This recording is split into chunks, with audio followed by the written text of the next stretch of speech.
Let me be absolutely clear, investigators possess hard proof placing this specific person, regardless of their gear, right at her doorstep on January 11th. 52 agonizing days have passed without an arrest, a formal suspect, or a single hostage video, yet detectives have been secretly grinding away. Their painstaking, under-the-radar work generated something far more valuable than internet rumors or wild theories. Staying almost entirely out of the mainstream media spotlight, they built a 3-page dossier holding 18 to 24 photographed targets. A federal agent walked those documents into countless firearm shops across Tucson, Arizona, reflecting exhaustive legwork, with detectives relentlessly grilling different crowds about one specific detail. They demanded the exact same answer. Who actually penetrated Nancy Guthrie's inner circle? They dug past her street and zip code, targeting whoever understood her daily habits, locks, and security feeds. Who scouted the grounds and memorized the layout. The Catalina Foothills community is normally peaceful. Residents here routinely take late-night strolls with their pets while leaving their garages wide open without a second thought. Brutal attacks are merely horror stories from faraway cities. An 84-year-old widow could easily feel protected residing solo in these scenic desert mountains, where an average property fetches $652,000. With residents averaging 56 years old, families relocate to this oasis to relax, unwind, and completely drop their guard forever. Nancy absolutely lived that tranquil lifestyle until the terrifying night stretching from January 31st into February 1st, when a knowledgeable intruder bypassed her gates and snatched her. To this very moment, authorities haven't formally indicted a single soul. Her sense of security was a tragic illusion. The community didn't betray her. Rather, a predator had meticulously mapped her fortress, leading us to examine the exact barrier designed to keep monsters out. Security experts note her primary residence was shielded by a massive Diablo wrought iron perimeter, which was engineered exclusively to withstand aggressive physical breaches. Extremely dense, incredibly robust, it clearly broadcasts a harsh warning to stay away, unless formally expected. Yet responding detectives found this iron barricade completely untouched and perfectly secure, without a single scratch, bent hinge, or shattered lock in sight. Detectives immediately faced a massive logistical nightmare, considering the undeniable reality of her abduction. Genetic testing already verified that those crimson stains on the patio belonged entirely to her. The intruder abandoned her cellular device indoors, while her internal heart monitor mysteriously dropped its signal at exactly 2:28 in the morning.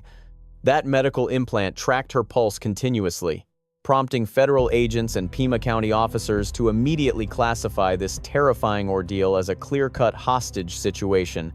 Whoever managed to bypass that formidable exterior barrier definitely didn't rely on raw physical power. Official chronologies released by law enforcement outline the crucial events unfolding during those critical, fateful hours. During the night of January 31st, she enjoyed a pleasant meal alongside her daughter Annie and son-in-law Tommaso Cion at their neighboring property. Tommaso chauffeured her back, where her garage bay lifted at 9:48 that evening, sealing shut at 9:50. Her peaceful existence effectively ended right there, as authorities pinpointed that descending metal barrier as the exact moment she retreated indoors to sleep. Then the nightmare started. By 1:47 on the morning of February 1st, Nancy's smart front porch lens abruptly lost its feed. This wasn't a random technical error, but a highly calculated move to manually sever the video connection. A perfectly aware trespasser anticipated the surveillance angles and expertly blinded the electronic watchman before advancing any further. 25 minutes ticked by until 2:12, when an independent thermal sensor triggered without capturing any visual evidence. Despite the disabled lenses, the peripheral alarms tripped, proving beyond doubt that an intruder was absolutely lurking nearby. Then, at exactly 2:28, Nancy's chest implant permanently severed its wireless link to her receiver. Her medical tracker routinely pinged her smartphone every 60 seconds, dropping the signal solely because her kidnapper dragged her well beyond the digital broadcasting radius. The physical gap was widening rapidly. Even Andrew McCabe, the former deputy chief of the Federal Bureau of Investigation and current cable news network expert, highlighted this clue. It definitively proved to detectives that she was actively being transported to an unknown location. Her handset remained firmly planted on the nightstand, but her body did not. Now pay attention to this terrifying, overlooked fact. An element completely brushed aside by mainstream broadcast outlets despite its absolutely chilling implications. Sheriff Chris Nanos openly admitted during a local television station KVOA interview, later echoed by Newsweek, that the perpetrator prowled around her interior for nearly 40 minutes. He wasn't lingering 40 minutes on the driveway, nor did he spend 40 minutes fiddling with exterior locks. From the moment the porch lens died at 1:47 until the heartbeat monitor dropped at 2:28, that intruder spent 41 agonizing minutes hunting her down indoors. Let that horrifying reality sink into your bones. Imagine surviving 40 dreadful minutes trapped inside your own darkened bedroom alongside an armed, disguised intruder. We know this thanks to the chilling porch video published by the Federal Bureau of Investigation on February 10th.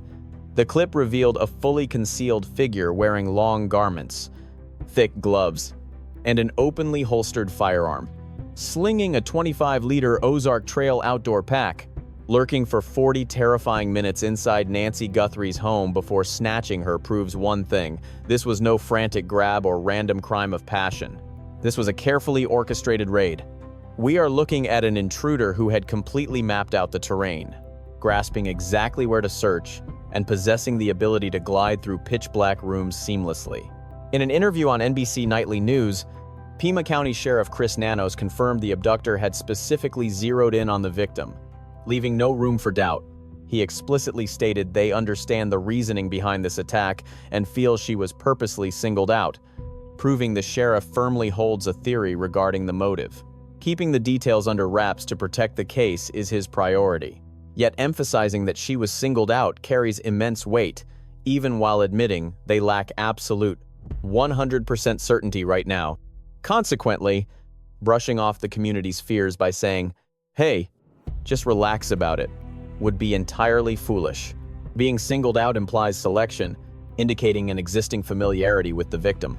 It means a deliberate choice was made to strike this particular residence with a specific scheme intended for her alone, which is never just a coincidence. Let us shift to the massive attention surrounding the extortion messages and the terrifying level of inside information they exposed. The public fixated on cryptocurrency ultimatums, the massive $6 million bounty, and expiration dates passing by without any confirmation she was alive. Countless fake communications even resulted in criminal charges. Yet federal agents remain hyper-focused on one crucial aspect of those messages that has absolutely nothing to do with financial gain. They care deeply about the chilling intelligence the author possessed. To be crystal clear regarding the initial blackmail letter, 3 distinct news stations, including TMZ and a pair of local Tucson broadcasters, were sent matching copies. Authorities noted that the dispatches sent to both KOLD News 13 and KGUN featured something highly unusual.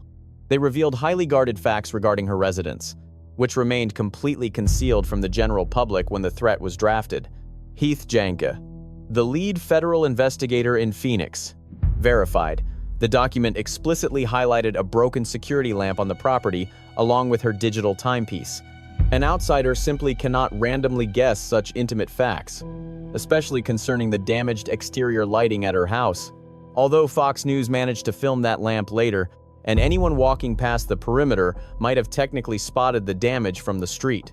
Within the actual extortion demands, one specific point highlighted the smartwatch while another referenced the outdoor lighting.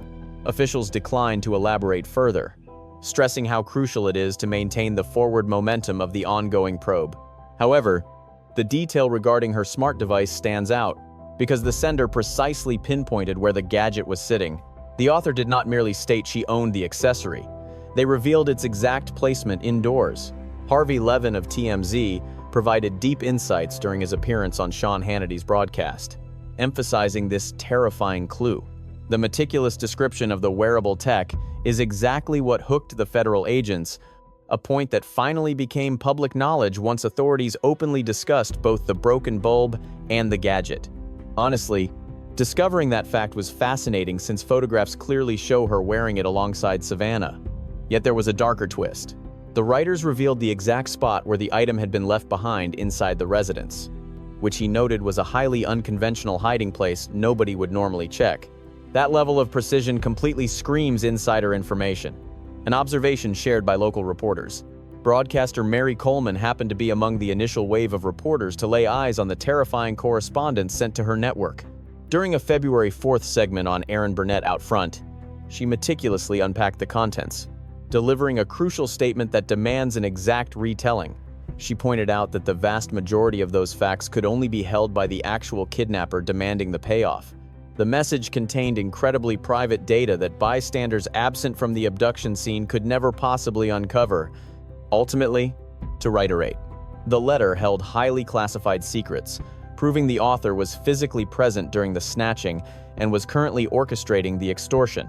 Let that sink in for a moment. Having to be present during her capture entirely eliminates the possibility of lucky guesses or vague assumptions.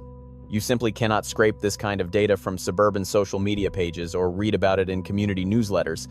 Obtaining such facts mandates a physical presence inside her walls during the crime, or a direct briefing from the culprit themselves. Upon reviewing the text, the news anchor admitted it required just 2 lines to realize they were holding an authentic threat rather than a sick prank. Every single clue carried undeniable weight, precisely because it was all entirely factual.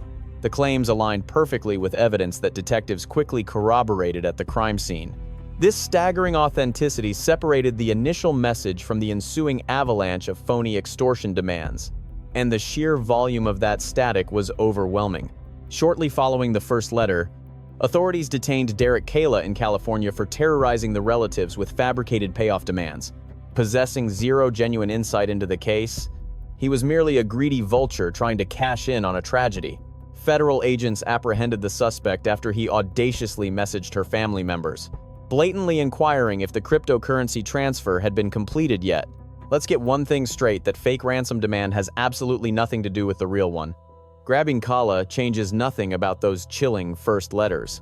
You know, the messages mentioning her smartwatch. Federal agents haven't ever mixed up these 2 distinct threads.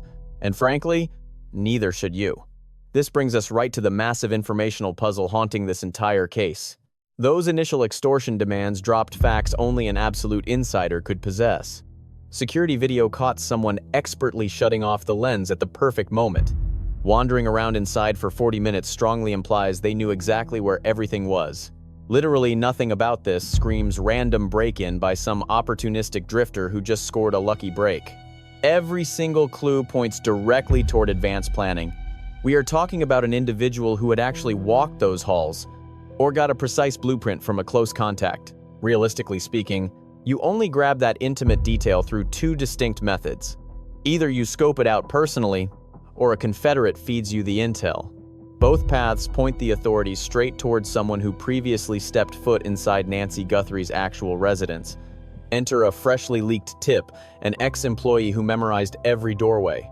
Stop for a second, because I must be brutally transparent about where this next bombshell actually comes from. We are diving into an unverified tip brought forward by an online sleuth going by JLR, posting over on X at the username JLR Investigates. This particular researcher actually managed to beat major news outlets to the punch recently. However, I haven't found a single separate outlet to back up this wild assertion just yet.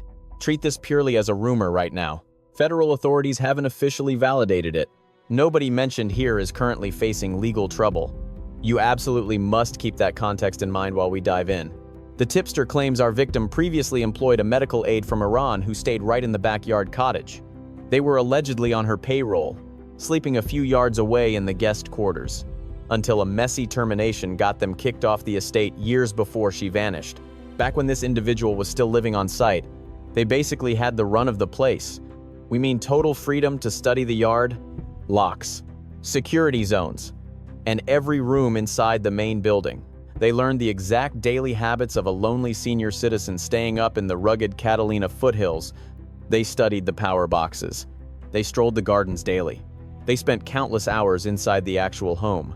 Somebody replying to that initial tweet immediately pointed out a massive red flag, the exact same thought detectives probably had when this former staffer popped onto their radar. Spending that much time on the estate, they likely kept a physical house key that no one ever confirmed was returned after their firing. Or, at the absolute minimum, They enjoyed enough unrestricted access to figure out how every single entrance functioned, especially the heavy front gates. They easily memorized the deadbolts and mapped out every single security camera blind spot. They had ample time to sketch a mental floor plan for themselves, essentially gathering all the critical intel required if they ever planned a future break-in. Now, I need to stay completely objective. There is zero concrete proof tying this caretaker to her abduction whatsoever. I am definitely not pointing any fingers at them. Federal agents haven't publicly suspected them at all. I am simply walking you through the deductive reasoning law enforcement uses here.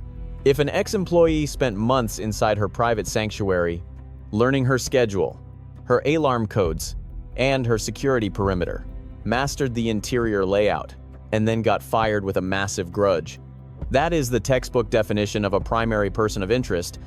Law enforcement would absolutely drag them in for a heavy interrogation and deep background check for something this serious. Let us merge that unverified online rumor with the cold, hard facts we actually know. The Bureau definitely put together a target sheet. It features roughly 18 to 24 faces. They dragged this dossier into multiple firearms dealers around the city. A local weapons dealer went on the record about it. A guy named Philip Martin, co-owning Armor Bearer Arms up north. He claimed the people on that sheet had highly unusual names that meant nothing. These strange identities definitely weren't part of his usual customer base, and the feds desperately needed to verify if any of those roughly 20 suspects on that piece of paper had grabbed a pistol from his counters within the past 12 months. Federal investigators simply do not generate a highly specific document featuring 18 to 24 unique targets from pure guesswork. This target dossier was born from hardcore detective work, grilling witnesses, pulling employment files, and obsessively hunting down anybody who previously bypassed her front door. Detectives built this suspect pool by tracking down folks tied directly to the victim's inner circle who couldn't secure an airtight alibi just yet. Agents took those mugshots straight to local weapon merchants because the shadowy porch figure was packing. The authorities needed to uncover a recent firearms transaction linked to these suspects. Luckily for the store owner, his logs turned up empty. But the feds just moved on to the next shop. The chilling thought you need to focus on, and the exact puzzle haunting agents, isn't whether this document exists. Absolutely, yet the real mystery remains which detective trail uncovered this clue. Forget everything you knew about the agency's surveillance. A massive, overlooked detail from the initial press briefings demands our immediate focus today. Federal agents, teaming up alongside various corporate technology allies, successfully extracted preview snapshots from sensor-triggered surveillance gear mounted around the Nancy Guthrie residence. These lenses monitored the rear lawn, the side pathways, and the bathing zone. A, B, C, and CBS broadcasted these findings.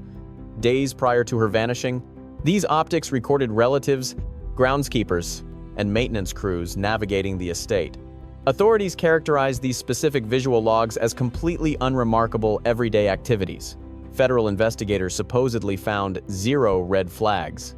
Yet their deep dive into archiving and analyzing this mundane media speaks volumes.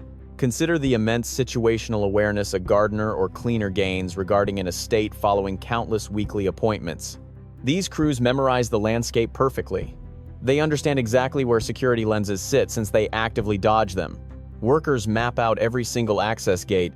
They learn the resident's daily routine, noting her exact departure and arrival times.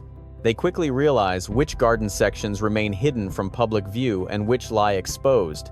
Gathering such intimate details never demands any sinister underlying motive. Such vital intelligence simply builds up organically while executing daily chores.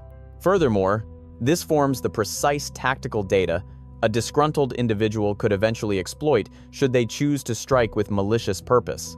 Additionally, federal operatives instructed Pima County deputies to collaborate alongside Google experts for retrieving further front porch camera clips.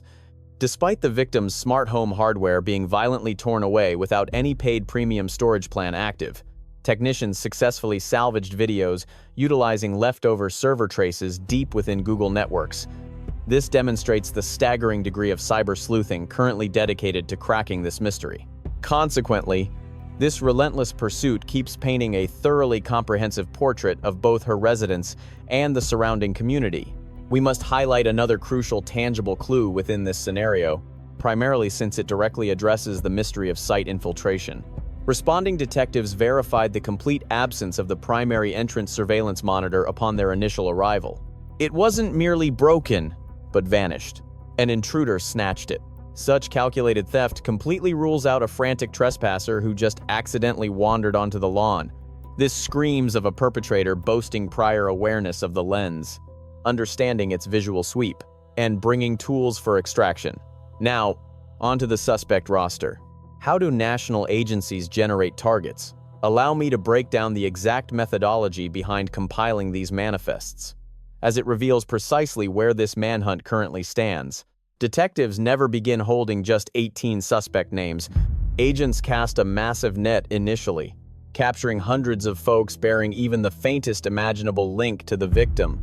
This includes names dropped during interrogations, figures spotted on street monitors, and contractors hired for household repairs, alongside individuals tethered via workplace ties or friend groups to anyone involved. The dragnet opens huge before tightening relentlessly. Sleuths yank public documents and conduct initial chats while hunting for individuals lacking solid alibis for their time. They aggressively search for timeline discrepancies, flagging anyone whose background check suddenly lights up the agency database with hits, whether showcasing a rap sheet, system flags, or highly suspicious financial transactions, or perhaps flight itineraries contradicting their sworn statements. Innocent bystanders get formally cleared, forcing the suspect pile to dwindle significantly. Whenever federal suits finally stroll inside Tucson firearm shops carrying a 3-page manifesto detailing 18 to 24 identities, they have already burned through months of grueling groundwork. This paperwork hardly marks the hunt's genesis. Rather, it represents the hard-earned climax. Such rosters showcase the exact holdouts who simply could not be absolved following the initial aggressive vetting phases. These are targets demanding specialized secondary scrutiny, like weapon background sweeps here, either to escalate their threat level or officially exonerate them. Federal Bureau Director Kash Patel hinted at the probe's dawn regarding multiple shadowy figures currently facing intense agency scrutiny. Such phrasing carries razor-sharp judicial and tactical accuracy. Remember, a person of interest differs wildly from an official suspect. These folks face zero formal indictments or public smearing campaigns, however. Their sheer proximity to the crime scene demands severe questioning. The Bureau actively circulates tough inquiries regarding them. Furthermore, since our culprit brandished an obvious pistol, verifying if any shadowed individual recently bought matching firepower constitutes brilliant police work. Let us pivot toward whoever enjoyed unrestricted physical proximity to Nancy Guthrie's universe. Begin evaluating her relatives. Her kin stand completely vindicated, Sheriff Nanos announced openly, stating this group was exceptionally helpful and polite, continuing that these suffering survivors remained 100% compliant alongside the authorities at every single turn. They executed every single demand flawlessly. We seized their cellular devices, personal laptops, residences, and vehicles while interrogating them for agonizing hours. Bottom line, these folks are grieving casualties, not masterminds. Immediate family totally cleared, including daughter Annie, son Cameron, and son-in-law Tommaso Chion, who drove Nancy back that evening. Since loved ones with unrestricted, normal entry to the residence are entirely off the radar, investigators are looking squarely at every single outsider. So, who makes up that remaining group? We mean maids, nursing staff, private medical aides handling daily prescriptions, groundskeepers, and pool maintenance crews. Agents actually extracted snapshot previews directly from the motion sensor security systems scattered around her estate. Security lenses covered her rear lawn, side yard, and pool. According to reports by ABC and CBS, this footage recorded relatives, gardeners, and cleaning crews roaming around weeks before the incident. Authorities possess these visual records and are intensely scrutinizing any individual spotted on the grounds during that critical time frame, especially nearby builders and hired hands. Detectives pulled video evidence from a surveillance camera positioned along Camino Real. This escape route leaving the Catalina foothills was totally ignored initially, according to locals speaking with Fox News. Detectives initially missed several local security feeds hidden throughout that neighborhood. Every vehicle, every face, and every human figure caught on tape around that vicinity before the kidnapping serves as a vital clue, including past tenants or adjacent neighbors, individuals with a documented connection to that address, or absolutely anyone who, for any reason, legal or shady, visited the property or watched it over time. Federal agents are not pulling this suspect list out of thin air. They are building it systematically, and the registry given to local firearm shops is the direct result of months of grueling work. The Bureau resumes mapping out access points. Here is exactly where the probe stands today at week 8.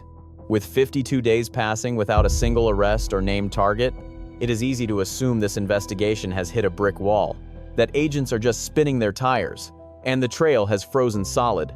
However, that narrative is completely false, and fresh proof of their momentum just dropped over the last 7 days. Brian Enton from News Nation, who has literally camped out in Tucson since day one, who has cultivated the most reliable and highly sourced reporting out of anyone covering this tragedy, officially verified through informants that agents have swarmed right back into Nancy's Catalina Foothills community, not for a random sweep, but seeking answers regarding highly specific properties and particular individuals.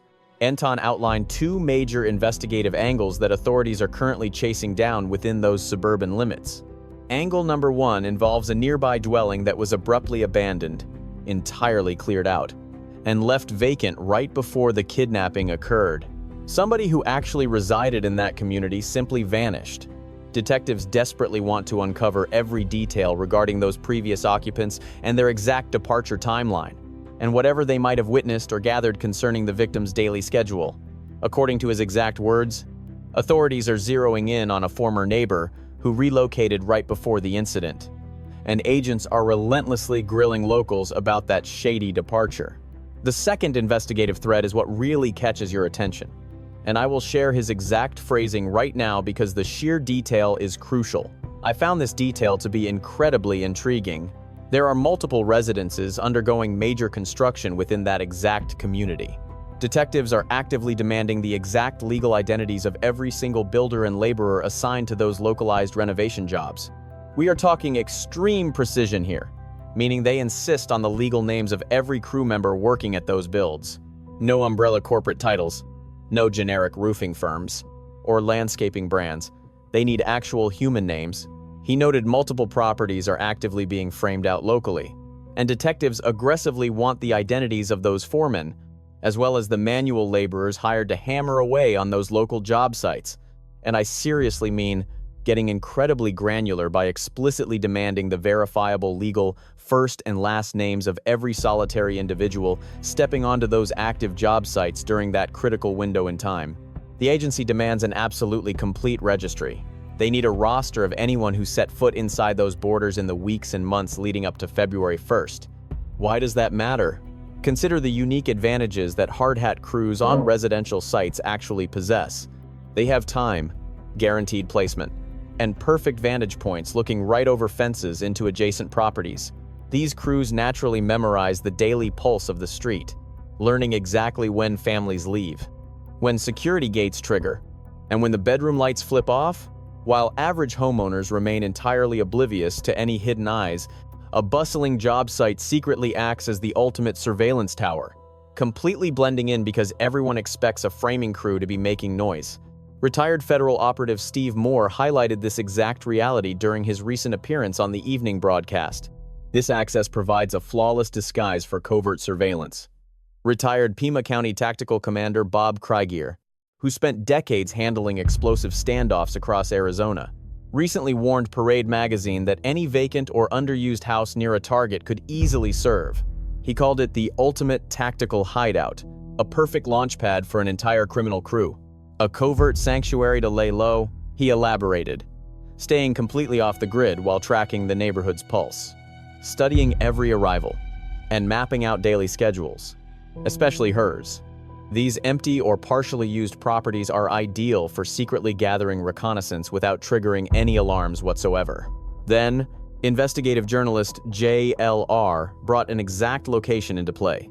Based on his recent posts on X, federal agents investigated an unfinished building site situated where Camino Escalante meets Camino Miraval. located barely a block away from Nancy Guthrie's residence. Time and again, he noted investigators were questioning the daily laborers, inspecting the outdoor storage structures, and thoroughly searching the entire unfinished lot. While JLR on X remains the sole originator here, this perfectly matches the independent verification Brian Anton secured from personal contacts. Federal investigators are systematically documenting everyone present in that area, right down to the specific laborers. Ex-federal investigator Steve Moore provided brilliant insight regarding the strategic purpose behind circling back to that specific community. He didn't mince words. They are clearly doubling back. However, he emphasized that revisiting old ground during federal cases hardly signifies a setback.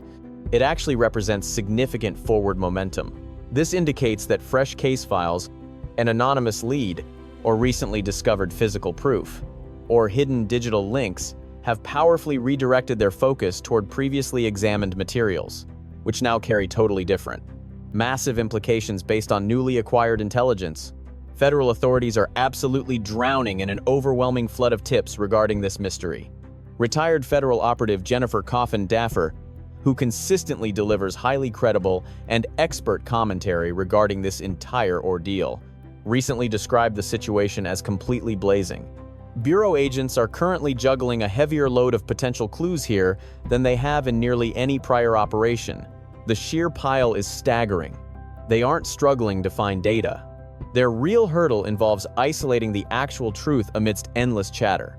So when highly overwhelmed federal operatives revisit a subdivision during Week 8, demanding specific laborer identities, you are basically witnessing them zeroing in on the ultimate, undeniable truth. The critical intersection, the main grudge, and the call. Allow me to weave together the exact clues these federal tactics highlight, outlining the main theory with absolute clarity while maintaining total transparency regarding what remains verified versus pure speculation. Verified. The front gate remained totally untouched. Verified. 40 minutes spent indoors. Verified. That extortion letter included specifics demanding intimate household familiarity. Verified. Agents possess a registry of 18 to 24 subjects currently being cross-referenced against recent firearm transactions. Verified. The local firearms dealer characterized these exact identities as highly peculiar and rare. Verified. Authorities are demanding the identities of every single builder active around that block. Verified. Agents are also questioning locals about a resident who relocated right before Nancy vanished. Verified. Agents repeatedly inspected an active building zone located at Camino Escalante and Camino Miraval. This relies on one informant, yet makes perfect logical sense. A previously terminated live-in employee possessed unrestricted entry to Nancy's primary residence and visitor quarters. Only one source claims this. This specific individual boasts Middle Eastern roots. The primary dilemma generated by this evidence trail is exactly this. Could federal files feature someone, or a crew, possessing significant past entry to Nancy Guthrie's property, who departed under extremely bitter circumstances, kept detailed tactical awareness of the estate, and managed to either execute this kidnapping personally or hand a totally separate crew the exact blueprints needed? This remains the ultimate puzzle their tactical maneuvers keep highlighting. Each maneuver they execute, from the suspect roster to the firearm merchant interviews, down to securing specific laborer identities, analyzing empty homes, and returning to those building zones, essentially serves as the physical manifestation of that exact same theory. Investigators are essentially constructing an entry schematic while desperately hunting for the exact point where opportunity collides with a grudge. Former federal operative Maureen O'Connell, boasting 25 years of national policing experience, shared insights via Brian Anton's News Nation broadcast, heavily implying that our primary culprit probably had accomplices helping them out. That smart doorbell video, the deliberate security sabotage, and the 40-minute execution time frame. These factors strongly hint at an extreme level of premeditation that almost always requires multiple perpetrators. An insider supplying the recon. This case reveals a deeply unsettling truth. Danger is not always loud, sudden, or obvious. It is often patient, calculated, and hidden behind familiarity. What feels like safety, quiet neighborhoods, daily routines, trusted environments can slowly become predictable patterns in the wrong hands. As this story shows, someone may study those patterns, learn every detail, and wait for the perfect moment to act. That is why awareness is not fear, it is protection. Paying attention to small changes, unusual behaviors, or overlooked details can make a life-saving difference. Another powerful lesson is the importance of truth over noise. In moments of crisis, rumors spread fast, creating confusion and false hope. But real answers come from patience, evidence, and relentless effort. Truth is built quietly, through discipline and persistence, not speculation. This case also highlights the strength of community. Justice does not rely on one person alone. Sometimes, the smallest memory or the most ordinary observation can unlock something critical. Speaking up matters even when it feels insignificant. In the end, this is more than a crime story. It is a reminder to stay aware, to value truth, and to understand that even the smallest detail can change everything.